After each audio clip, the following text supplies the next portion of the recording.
Today we're going to be working on a BMW E38 chassis. Today we're going to do the brakes because when I sold the car I promised the guy I would put new brakes on it because that's what I was going to do for state inspection anyway. So to begin with, you go into the trunk and you grab this guy right here. And what he does is you take a 17mm or the wrench that came with the car for the spare tire, the lug wrench, and you take off the hubcaps. So to take the hubcaps off, you take your little adapter here, put it on there, 17mm, pops right off. To put it back on, you find the little arrow. You line the arrow up with the mark, and it goes back on. So then, I like to take the same 17mm and loosen these guys up. Only should be 88 foot-pounds to begin with, so they shouldn't be jammed on there.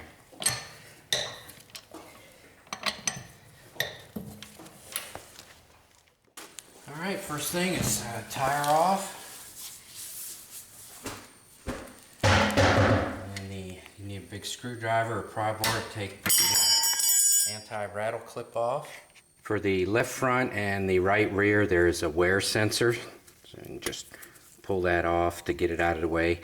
If it does wear down and your brake lining indicator comes on the information center, when you replace it with a new one, you can just, about the 5th time you start the car, turn the car on and off about 5 times, it'll reset itself. So that's a point of contention on this car. People replace them and it'll still say brake lining worn, and it'll freak them out. But like I said, after about 5-6 times of starting the car and driving it, it'll reset itself. There's 2 ways to replace the pads. One way is to just take the caliper off and replace them, but I'm going to be replacing the rotors also. So I need to expose the nut that holds the caliper on. That's this plug right here, which I'm having difficulty popping off on the camera. And then I'll remove this bolt here that holds the framing that holds the caliper. So we'll have to take both of those off. Alright, I've exposed the bolt. It's like a long shoulder bolt, and the Allen wrench that goes in it is 7mm. When you buy those packs, you'll notice that a 7mm is not included. You normally have to buy them separately. I recommend a really long one so you can get your leverage on there, get that torque on there. Let's see, which way am I going? There we go. So we'll just take both of those off, and then we'll take these nuts off. We'll remove these and remove the caliper, and then we'll remove these and remove the frame.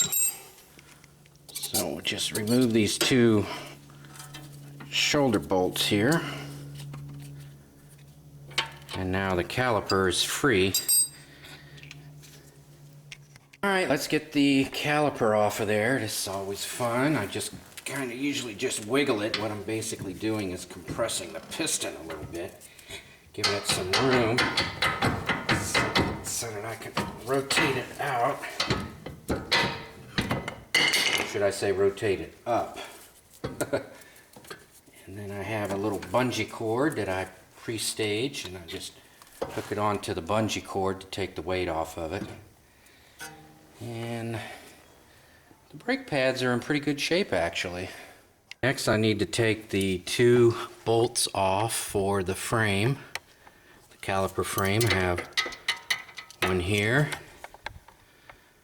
and one here, so we'll break those loose.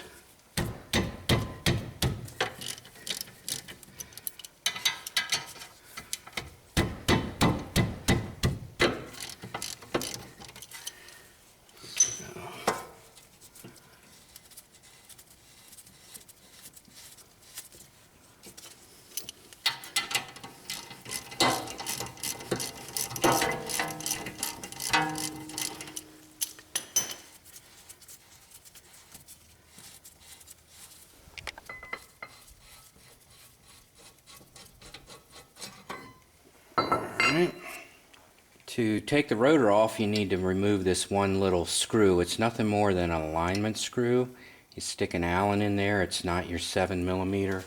It's a different one. You can use your screwdriver that you use to take the anti-rattle clip off and stick it, stick it into one of the vanes, one of the cooling vanes, and hold the rotor and get it loose that way. If it's stuck,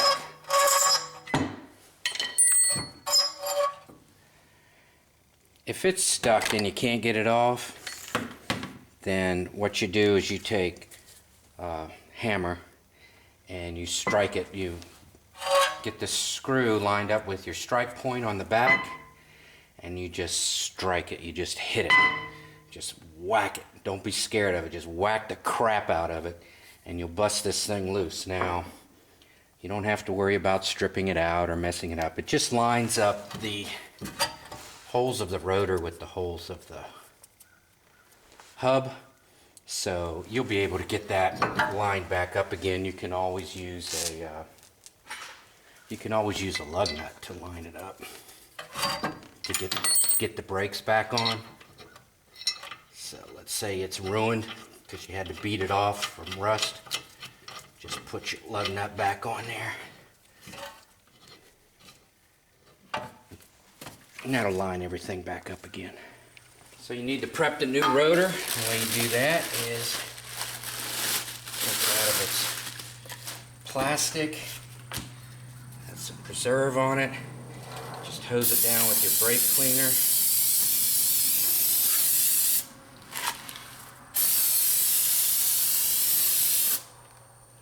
Alright. Then it's off with the new, off with the old, and on with the new. Alright, rotor off. Check your bearings. Should be nice and smooth. You don't want to hear any grinding. You don't want to feel any roughness. There's your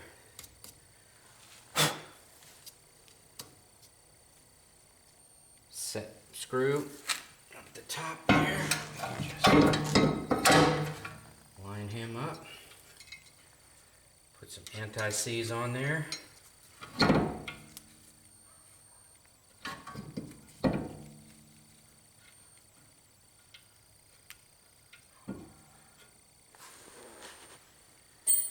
Alright, then we put our bracket back on, and then our caliper, and we'll change the brake fluid.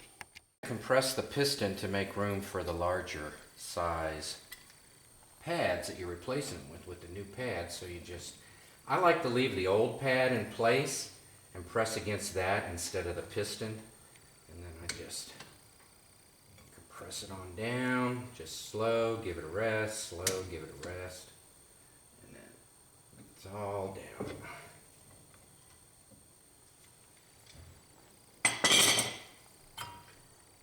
And the inside pads are keyed, and it also has an anti-squeal plate,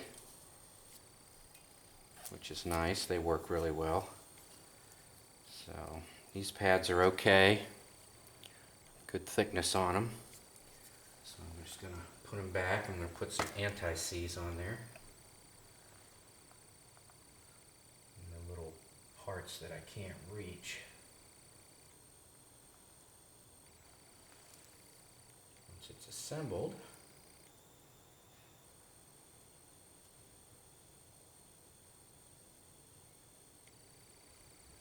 alright.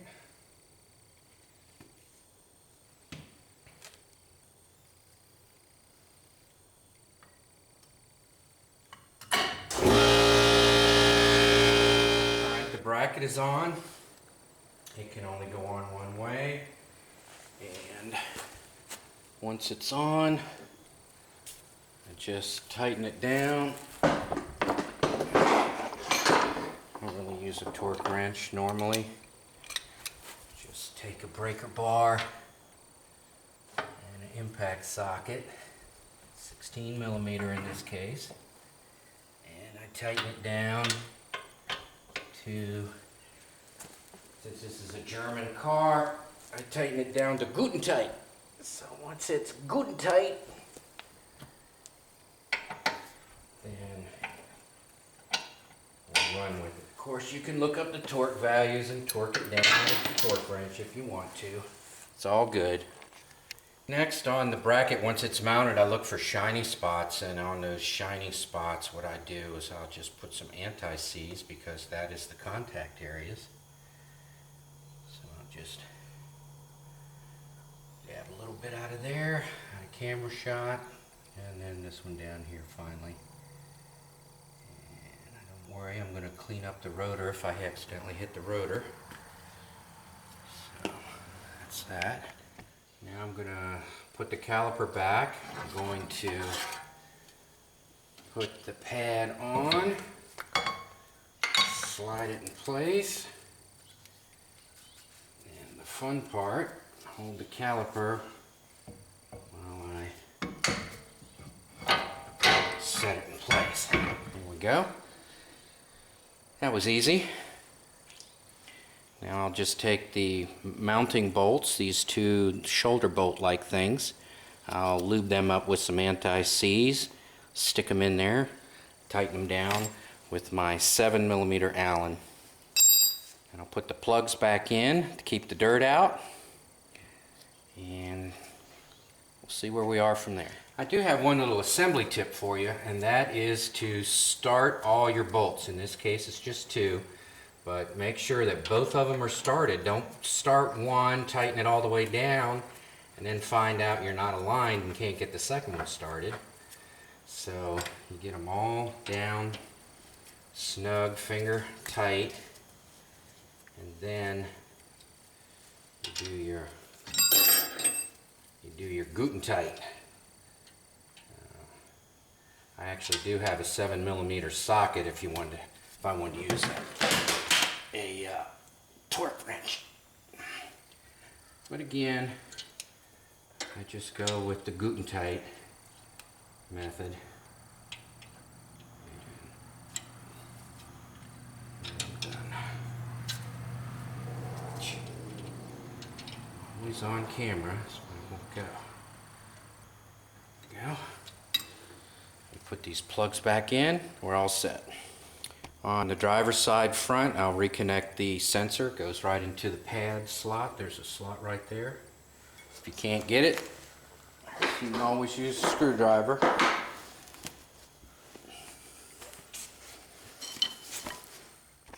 Alright, well, I think we can safely say that you know how to put a wheel back on.